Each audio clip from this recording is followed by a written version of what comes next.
Welcome back to our mini series of the do's and don'ts of social dancing. Today we're going to be going over topic number 4.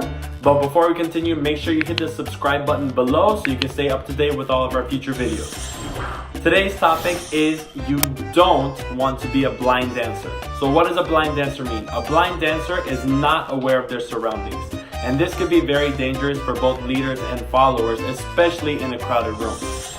Since we are dancing as a partner, it's very important that both the leader and the follower take part in being aware of their surroundings on the dance floor to help protect each other. Leaders, for example, how much space you have on the dance floor will determine what kind of patterns you're going to be using. If you don't have that much space on the dance floor, you want to make sure you're keeping your partner very close to you and you're keeping your turns to a minimum, right? There's no follower out there that's going to feel comfortable doing 5 spins and all this crazy stuff in a crowded room, right? It's very important that we keep our followers comfortable and we make sure we're keeping her close and we don't let her extend too far so she'll be bumping into other people. Awareness is not just for the leaders, but it's also for the followers as well. Followers, you should always be aware on the dance floor to especially determine how much styling you're going to be using. So if you're in a crowded room, you're probably not going to want to be using a lot of styling, right? Because you're going to be hitting people left and right, and those people are not going to enjoy it.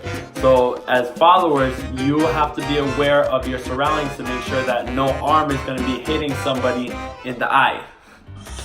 So at the end of the day, both the leaders and the followers need to be aware of your surroundings in order to protect each other, right? And for this topic, it really does take two. It really does take the leaders to be aware, and it really does take the followers to be aware. It takes both of us to be aware together so we could have a nice, safe dance and enjoy it at the same time, even in the crowded room.